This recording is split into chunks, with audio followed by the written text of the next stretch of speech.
To shed light on this topic, we are delighted to be joined over the phone by our dear guest, Dr. Ayman Ghoneim, the economic expert. A very good afternoon, sir. Good afternoon, Madam Khali. Welcome to our program. Dr. Ayman, what are the most important steps taken by Egypt with the development partners to mitigate the impact of climate change? Well, actually, the Egyptian diplomacy has been active during the last few years in sounding the voice of the South, the southern nations, the developing countries, in all the international arenas, trying to procure finance with favorable, or let's say with fair terms and conditions.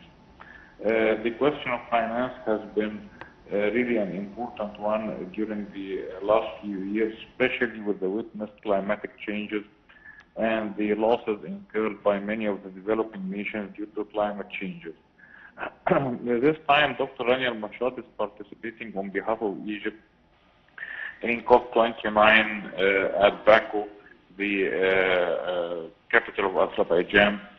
And her participation sounded the main tenets of the Egyptian diplomacy.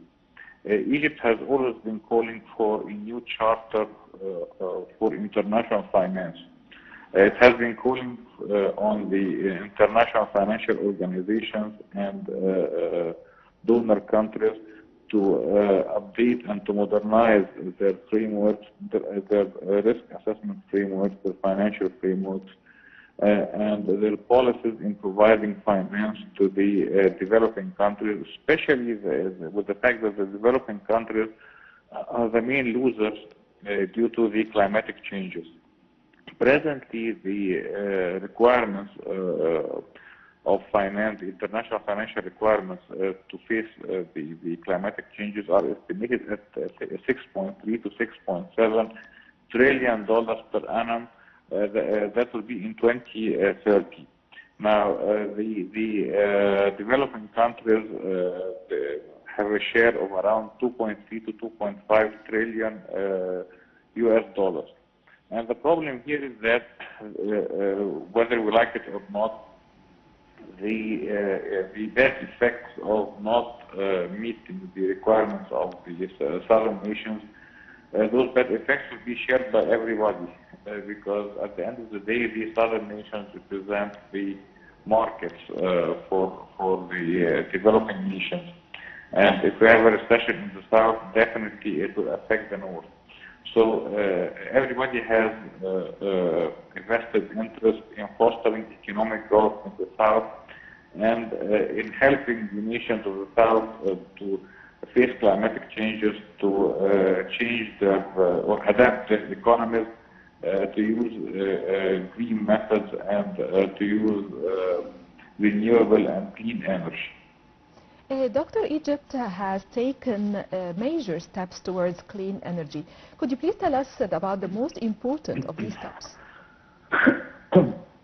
Well, Egypt has been active in trying to play a leading role in the field of green industries and the manufacturing of green or so-called green or blue hydrogen, and especially in the new Suez Canal economic zone. You can find a lot of investment, especially from India and China, like TIDA economic zone, which is a Chinese economic zone or made by Chinese investment.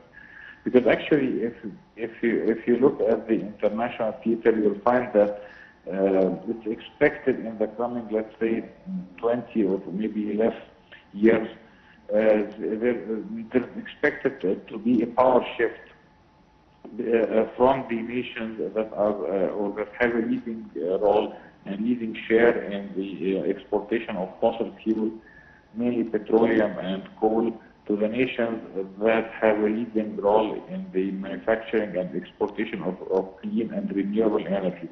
Of course, Egypt has a big competitive advantage in this regard. Egypt has a strategic location, and the cost of exportation or the transportation cost between Egypt and the import market, especially in Southern Europe, is much lower then the transportation cost, of course, of the merchandise or of the goods coming from Southeast Asia.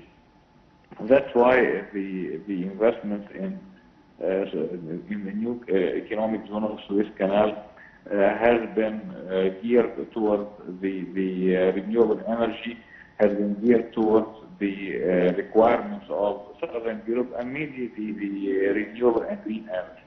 Also, Egypt has given an example, actually. The Ministry of International Cooperation launched, I think 2 years ago, its portal that's called Noafi. And that portal tries to promote the private sector projects that are green projects and eco-friendly, trying to promote them to the financial organizations and the donor countries, and trying to prove or to show the economic viability, the feasibility of such projects to obtain finance, because we have to face the fact that one of the reasons of the shortage in finance and the we can say less appetite of the financial organizations, the international financial organizations, to finance the projects related to the climatic changes is its fear that such projects are not economically feasible, and that the borrowers will not be able to repay the loans with their interest. So that's what Egypt is trying to prove, that no, these projects are economically feasible and they can cover the investments made in them. Dr. Ayman Ghoneim, the economic expert, could you please tell us about the most important sources of clean energy that Egypt has?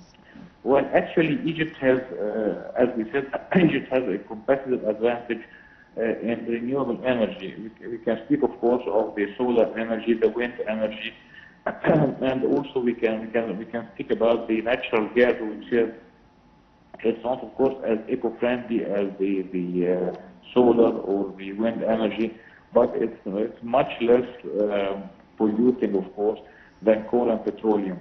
Also, presently, Egypt is expanding its capacity in the production of green hydrogen and blue hydrogen, as we said, in the Suez Canal economic zone.